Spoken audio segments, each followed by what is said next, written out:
Okay, so we are moving into the security area. So Marek Puchalski, our speaker, will talk about the application security survival kit. Thank you. We can kick off. Thank you so much. Thank you so much for having me here, and thank you so much for coming. It's been a busy day already, and it's one of the last actually lectures or talks you're going to hear on this conference. So the more thank you for taking your time and coming. I will promise that you will gain something out of this presentation, maybe not even security or application security related, but it will be something that could kind of apply to your daily life. And in fact, I have brought something personal with me. It's this bag, and I would like to present it to you and maybe ask you some questions and introduce the philosophy. What made me think about my personal security and what made me think about creating a bag like this and using it in my daily life. So sit back and enjoy. I will quickly introduce myself in case you don't know me. So far, I've been on the last two Testvares conferences already. I work for Capgemini Software Solution Center in Wrocław. I've been working there for 12 years already, switching my projects every now and then, and maybe the difference is I'm kind of doing different domains like security and development. Sorry, I'm not a tester. I am writing tests though because of the project structures we have sometimes in our teams. But the special thing I like to do is kind of to change the domains. I can be a developer, then I go and do a bit of security architecture, go back to being developer, then do a bit of security engineering, then go back to being a software architect, and this is actually how my life goes. I'm an OWASP member, and you will see it. Actually, I will present a lot of different OWASP projects to you. And I will not try to sell you anything, because in OWASP everything is free. And this is world top grade knowledge actually we made available to everyone. And I will try to point to some projects that can help you, especially in your life, maybe even in your projects as well. I'm an OWASP member. I'm the father of two. I'm a Go player. I started training Tai Chi. A great thing. You should try it at least once in your life. And I think that's it. Let's move on. The special thing I brought with me today, it's this bag. Do you have any idea what kind of bag it is?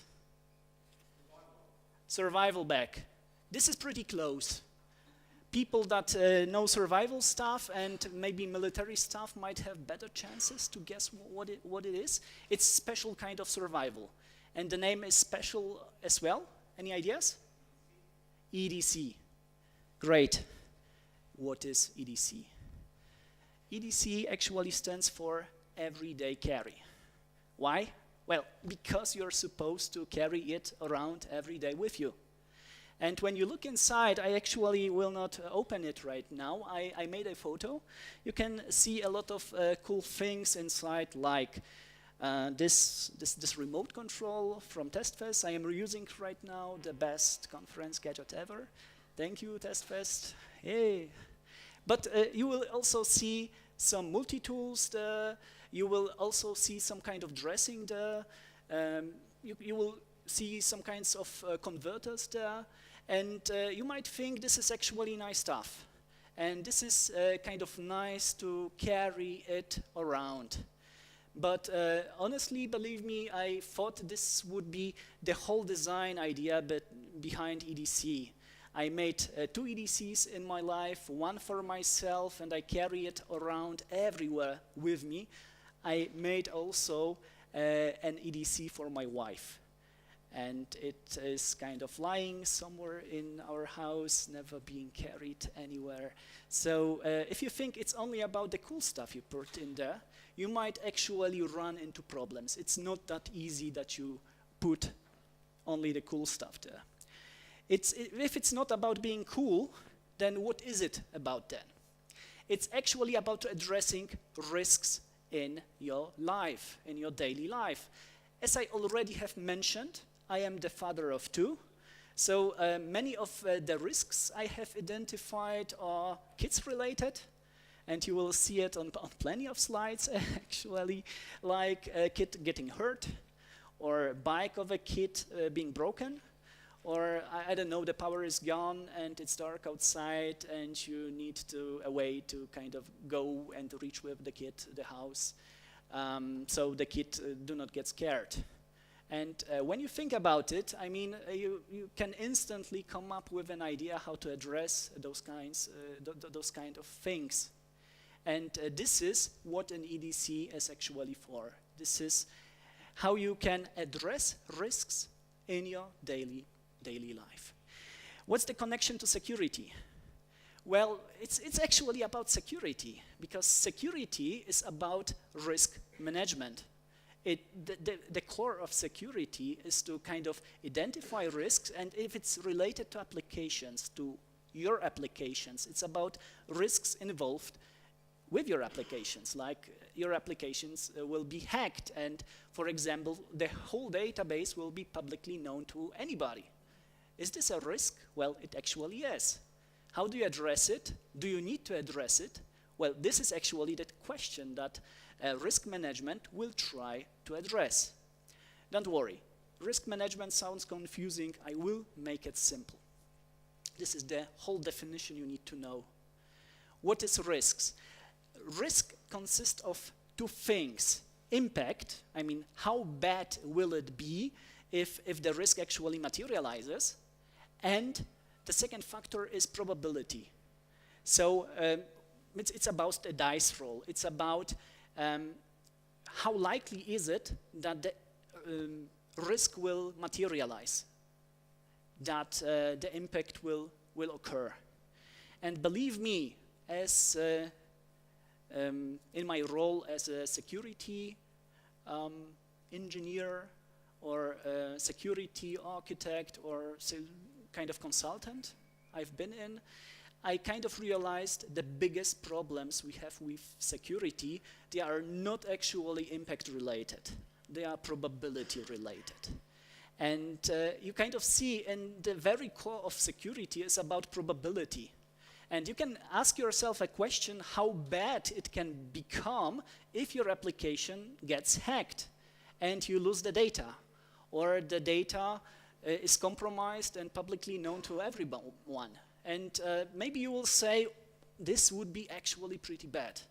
We would either go out of business or lose customers, or who knows, there were companies that were closed because of a security breach. So the impact can be really, really bad. But what's the probability? I mean, how many times have your company been successfully hacked in the past? How many security incidents, maybe security breaches, you really had in your applications? And it must not be even a breach, because if your customer see that you have trouble with your application, it will be an issue as well. Have you heard about such cases in your companies? Please raise your hand up if you had. Actually, when you look left and right, not so many people. I will tell you why afterwards. It's actually more like the things are happening all the time, and you had these things in the past, but the managers, your managers will not tell you about it. It goes rather in this direction. Okay, I will show you an example how to think about risks in your daily life on a real case scenario. A kid getting hurt. I told you I'm a father, I'm the father of two. So if you systemize the way of thinking about risks, you might kind of be able to make a EDC, like this bag, better than I did for my wife. So this is actually the reason. And when you think about impact, you need to put the impact on some kind of scale. You need to put the impact in some kind of bucket. And one of the approaches you can use, you can kind of define it in terms of low, medium, high, critical. And I, as the owner of the risk, can decide whether how I define the buckets. I do not need to express this always the thing in dollars or money. I can express this thing in anything I can. So my proposal how to treat this risk is following. Low will be when the kid is crying. Medium will be when the kid is crying and I need to do something about it. There will be a high, like the kid is crying, I need to do something about it, and my wife will say it was my fault. And there is also a critical, like, well, someone is going to die. So based on this scale, an everyday kid getting hurt, I'd say it's a medium. I have a great wife. She will not blame me because the kid got hurt. Well, it happens all the time. And in terms of probability, you can also put on a scale, and I created a scale like this. Well, if it happens once a year, then it's low, and if it happens more often, then it's more often. And I'd say on this scale, it does not happen so often. Honestly, before actually having kids, I thought kids would get hurt twice a day. Well, actually, they don't. So I'd say it's a medium. Before I would say it was high or critical without actually having any kind of historical data. Now I have. So the probability thing becomes slightly easier for me to grasp. And then you can kind of derive the risk, and this table follows the principle: the higher the impact, the greater the risk, or the greater the probability thing, then the greater the risk. And you can design this table for yourself, and it's okay as long as it follows the principle, the basic principle, and you can derive the risk and say it's a medium. Why do we do a thing like this? We actually do it because of two reasons. The main reason being we need to understand the risk. We want to understand the risk, and we want to be able to explain it to someone, what it actually means. And the second thing is you will not have one risk you deal with, you will have many. So actually you want to put the risks on the scale because you will not be able to do everything. You will want to address the most critical ones and maybe ignore all the rest. So once the risk is identified and described, what can you do next? You can kind of think of what you're going to do about it. And you can do actually different things, like you can accept the risk. You can say, okay, I understand it's a risk, but it's a medium, and if the kid gets hurt, then I will try to live with it. I don't know, maybe we will leave the playground, go home and treat the wound, whatever. Why not? You are the owner of the risk. You can do anything with it, and you will always carry the consequences. So that's okay. You can do different things. You can avoid the risk. It's like putting the kid in his room and saying you mustn't go outside. It's dangerous out there. A cruel thing to do to a kid. So most probably you will not want to do this. You can transfer the risk. Transferring means like buying insurance, or saying to your wife, I will not go with the kid outside, you go. It's transferring the risk. And there is a fourth thing you can do. You can actually mitigate. And this is why I have this EDC. I actually try to mitigate. And how you can mitigate the issue of a kid getting hurt. Actually, when you think about it, pretty easy. You need to buy some kind of dressing with a snowman, or a hero the kid actually loves. And if the kid gets hurt, then you put this kind of dressing, and the kid automatically stops crying and runs to the other kids to show what kind of cool dressing he or she has. And this completely solves the issue. I mean, and you do not need an EDC to carry this dressing around. You can put it in your wallet or whatever, and it will work. So a brilliant thing to do. But I will show you one more example, and this example will be about a zombie apocalypse. And we probably have seen the same movies, so you might get a feeling that it can become quite critical if the risk actually materializes, because all your loved ones turn into undead and they haunt you, and you need to survive and go out the country, city, room, whatever. And you might actually feel the urge to directly jump into conclusions, like, what do you need to deal with zombies? Well, heavy firepower. So a strong army rifle would be great. AK-47, you can kind of gain the ammo in every army supply spot.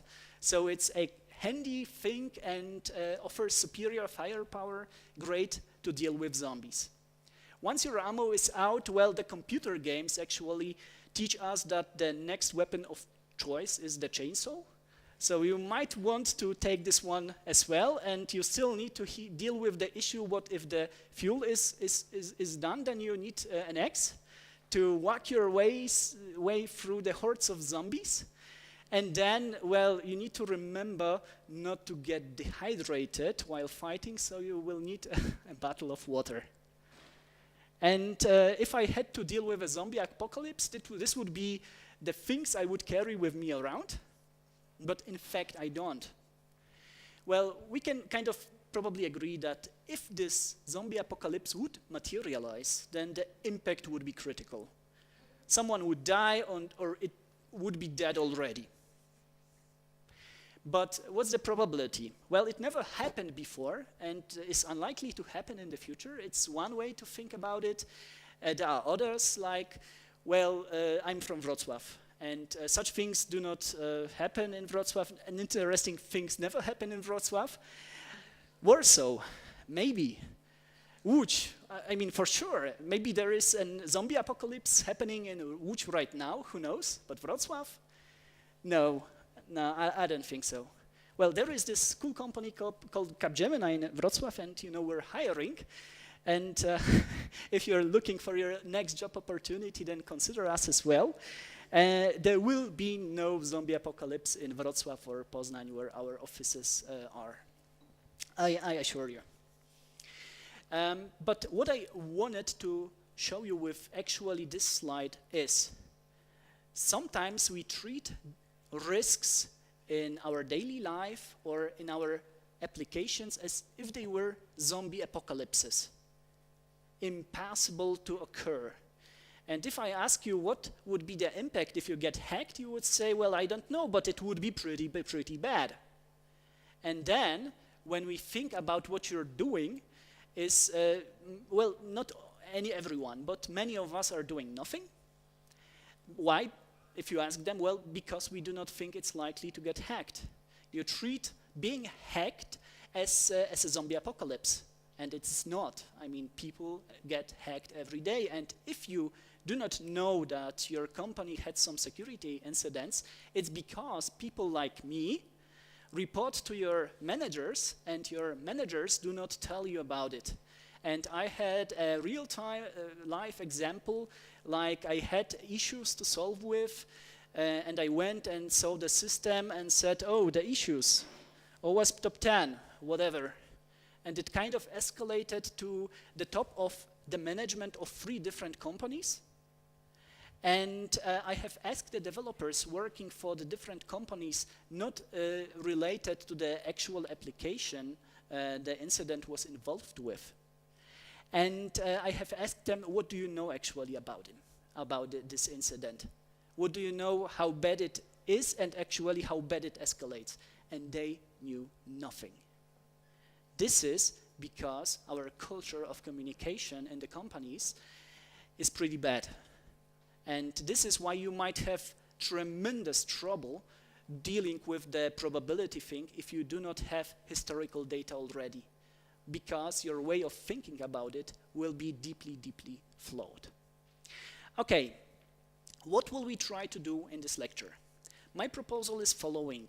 Let's try to put here abstract things that might help us deal with security. Why? because of many reasons. Most of you kind of express what you are by saying, I am QA, quality assurance. Yes? And actually, I understand security as a critical part of QA role.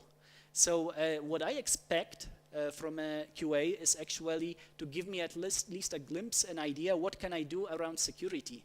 Because people will go to you and ask you, what should I do to assure quality of my product? And you should have at least some ideas, because if not, then you are not QAs. You are web driver implementers or something else. I mean, a tester is a nice name, but QA should be something more than this. And I have not shown you the whole risk thing because of no reason. I think the risk is kind of the starting point to think about security.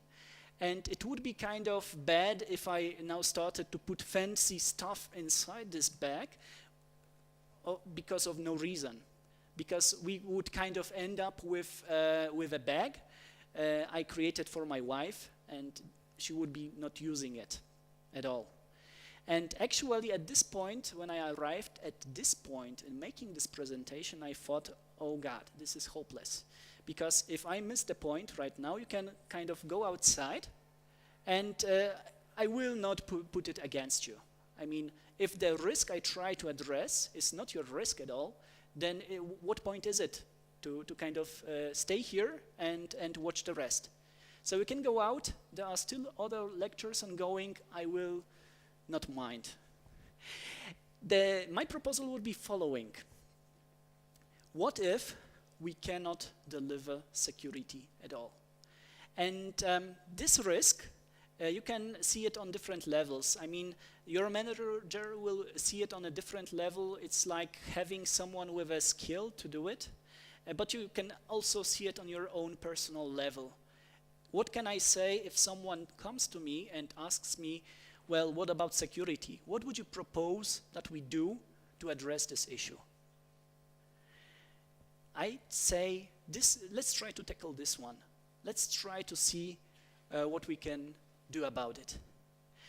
And it's now based on my experience. Honestly, I put the main thought on this slide, what is necessary to have this idea, how to deal with security in a lightweight way, because you're not having the whole life to deal with security. You kind of, it's another domain. You might have a glimpse of idea what to do about it, but it's probably not the only thing you will do.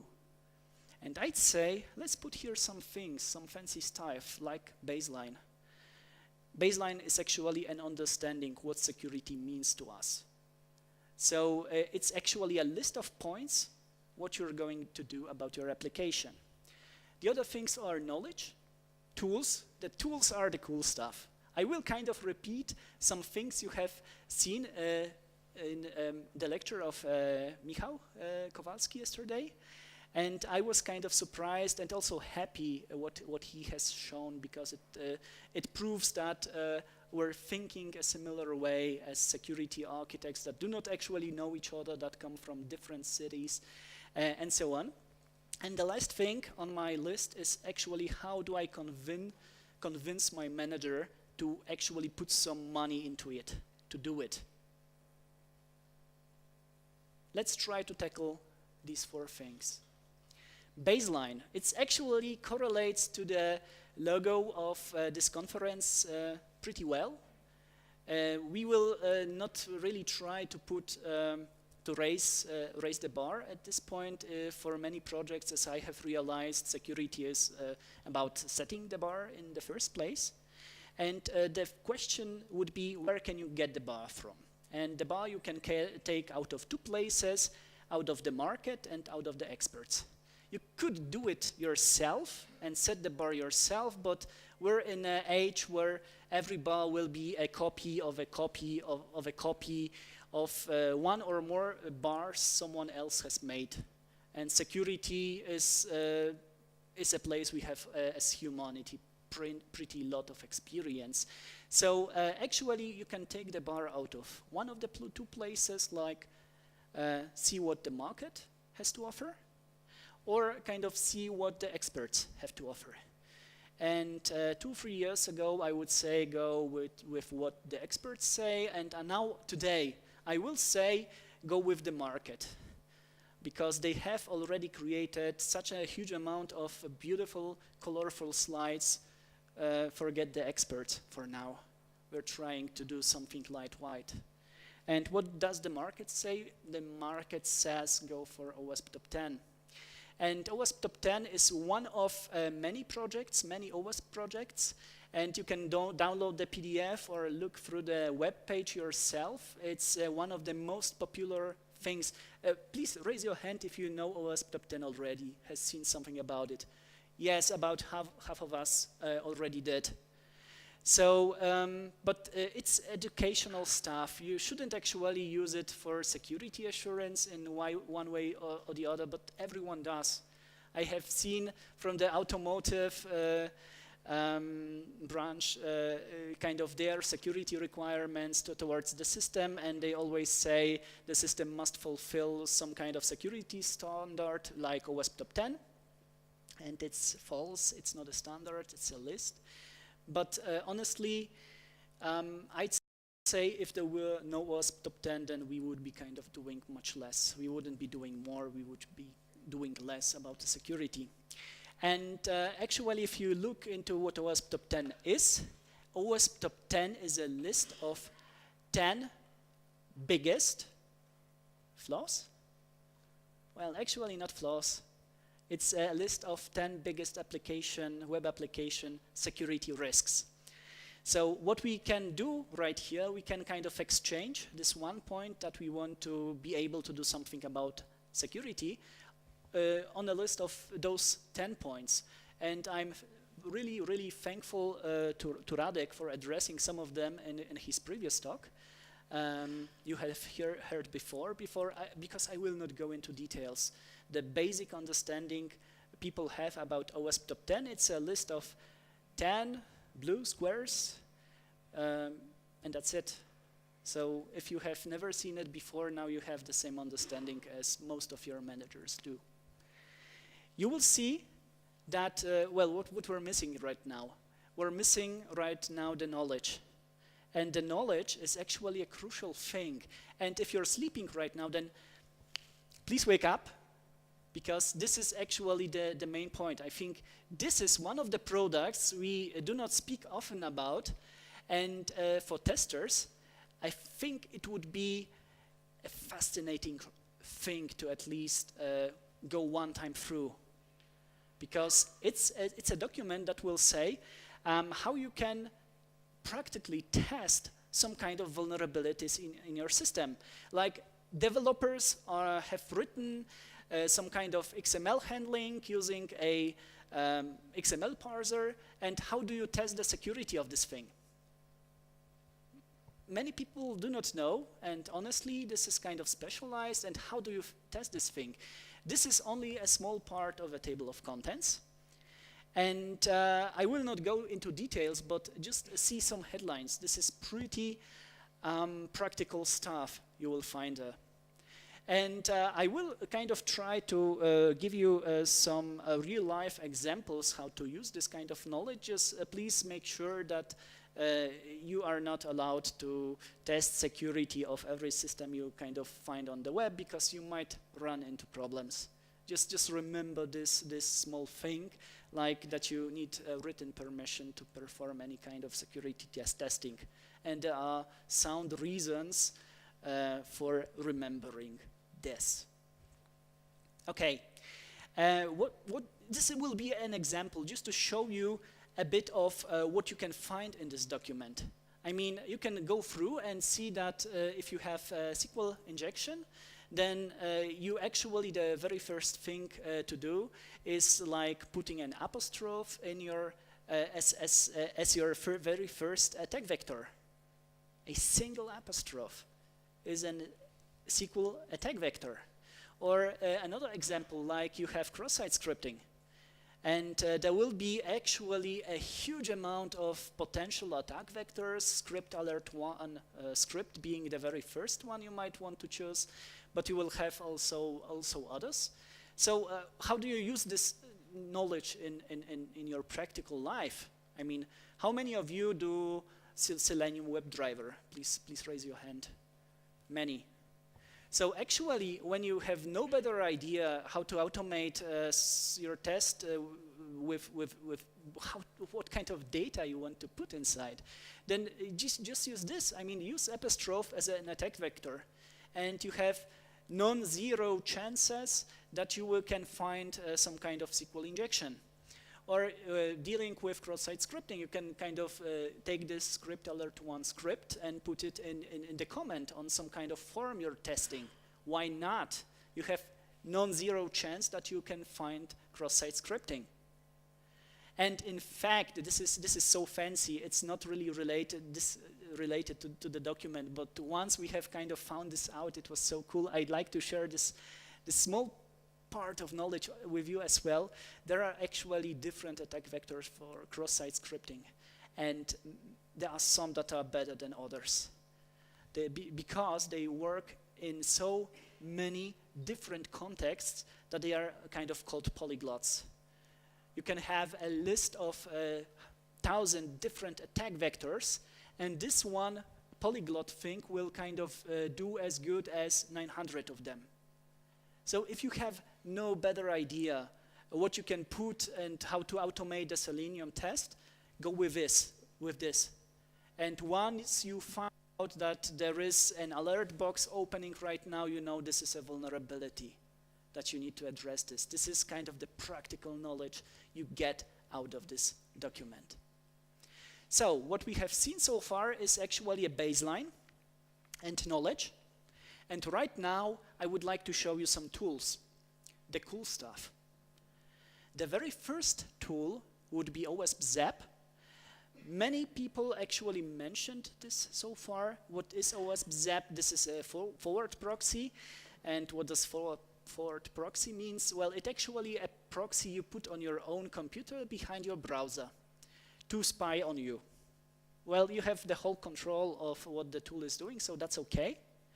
And you need the proxy to spy on you because of two things. The first thing will be you want this tool to kind of learn from you. And the second thing, you will kind of want this tool to perform some fuzzing. And Radek kind of showed you a way you can deal with API and how you can try to automate the test. I will kind of only show you how to use ZAP in the most simple way that actually has a chance to give you some kind of benefit. And it looks like this. This is OWASP ZAP. You connected your browser, and your browser goes through this. And actually, what we will now do is actually we will ignore the ZAP for a while, and we'll go to our application. And in the application you are actually testing, the very first thing you ought to do is to perform some kind of actions that actually make sense. You can, for example, take your Selenium tests, go run it, and kind of put them through the whole proxy. It works as well as kind of doing it manually yourself, but the very first test might be actually that you do it yourself and that you click through all this. And once you're done, you can kind of go back to OWASP ZAP and look through all the requests OWASP ZAP has actually recorded. And you will see some of them, and you will kind of see that the payload, what you have sent and what you have received is here in plain text, including all your passwords you have put into it. And this is step number one. The second part of the step is actually to do some active testing, to do some automated fuzzing. And actually what I'm showing you right now is one of the simplest approaches. ZAP is actually a tool that can also be used by pen testers. They usually do not use ZAP. They use tools you need to pay money.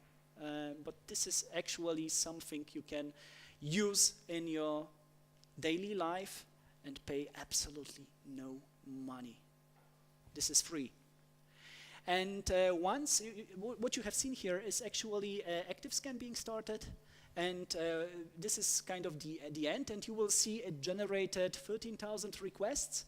And when you click through the request it has generated, you will kind of get a glimpse of how it works. And it works like this, that, well, it kind of tries to fuzz some things, like it glues the attack vectors together, and not always it makes perfect sense, like in this case, styled CSS, so static HTML, well, gluing things to it will not really make a difference.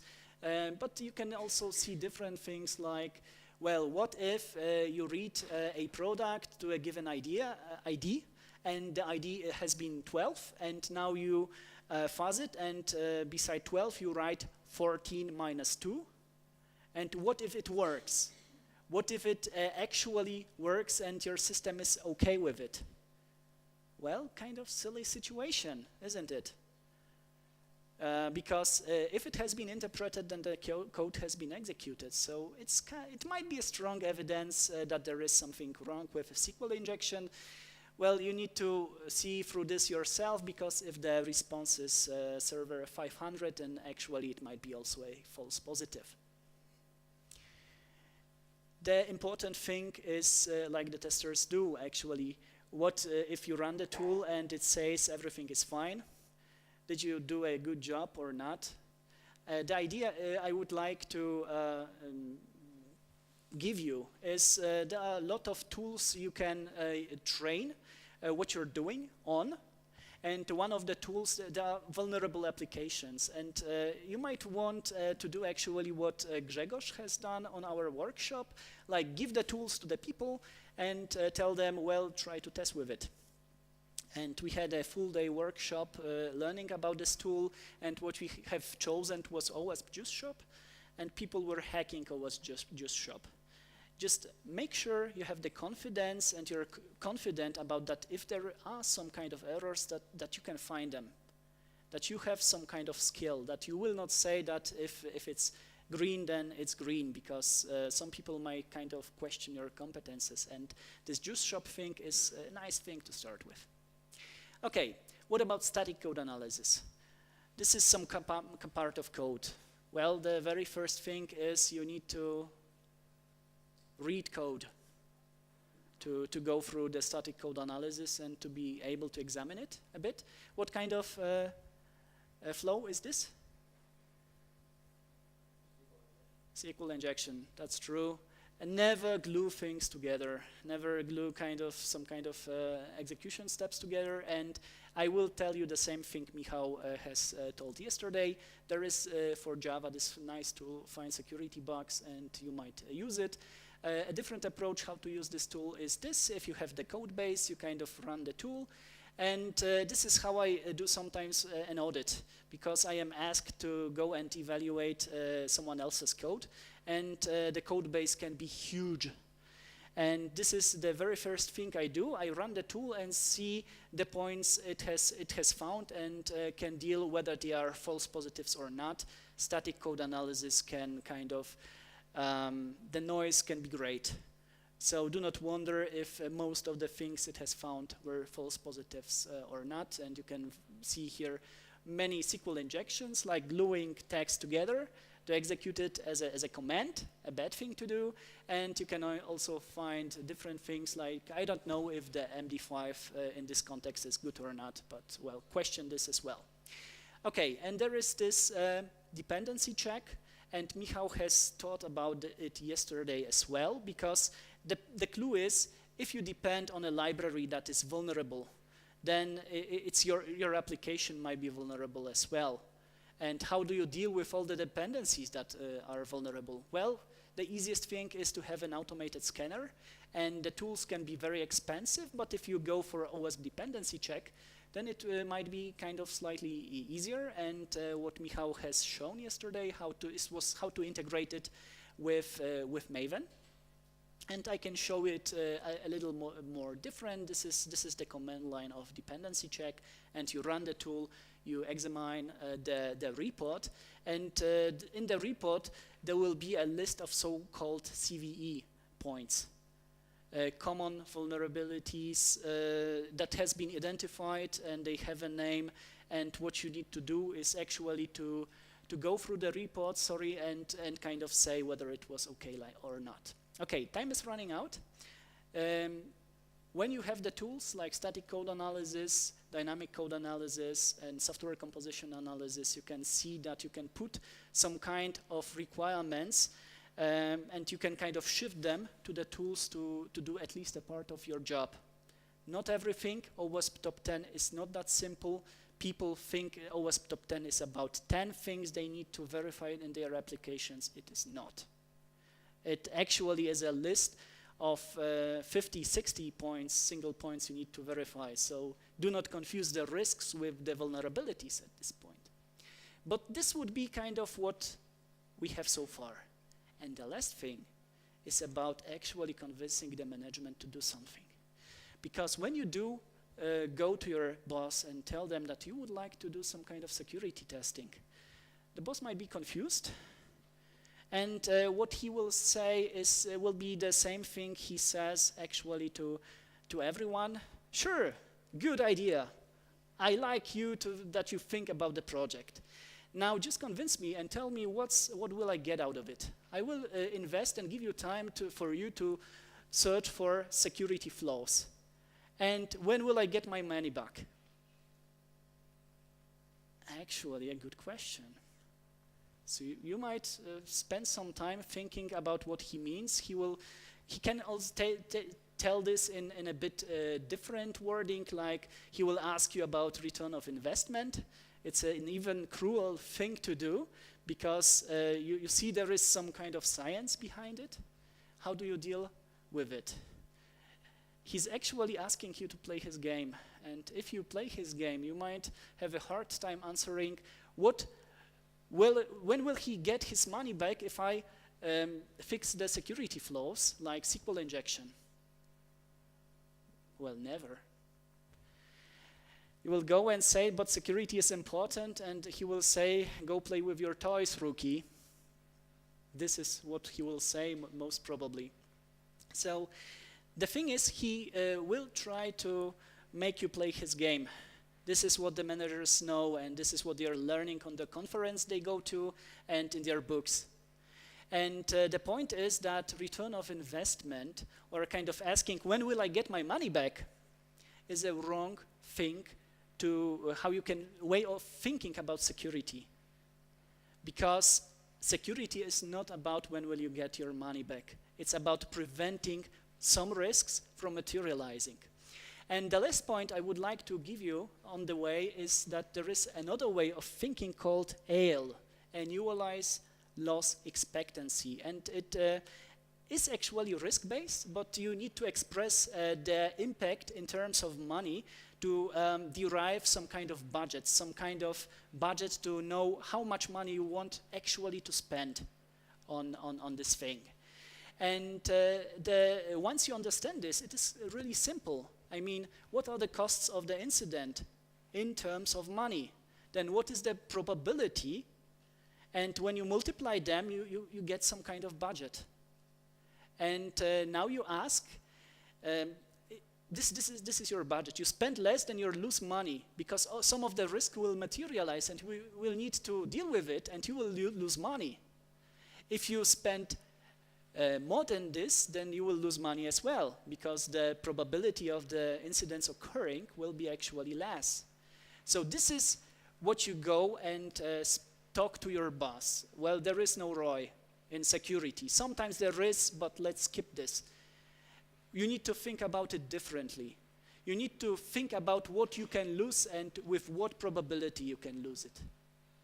And try to present this. And he can accept this way of thinking or deny it. And when he denies it, then you go and look for another job. That's it.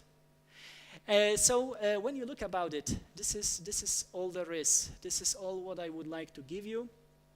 Oh, I would need a beer right now, I think. But you see, the rabbit hole goes pretty deep. And EDC or a security-related bag, this can be kind of cool. What I have not shown you is this stuff can be expensive. And you probably do not know how much it costs and how much money I've put in it. It's more than you expect, actually, I assure you. And in terms of this abstract bag I'm giving you right now, it's also expensive, and you will need to pay it with your time, to go into it and actually to read through it and to live it. This is what you need to pay. And the last thing is security management is something you can do with your life as well. People has never taught us, and the schooling system has never taught us that we can actually use it for our daily purpose, but we can. Thank you so much.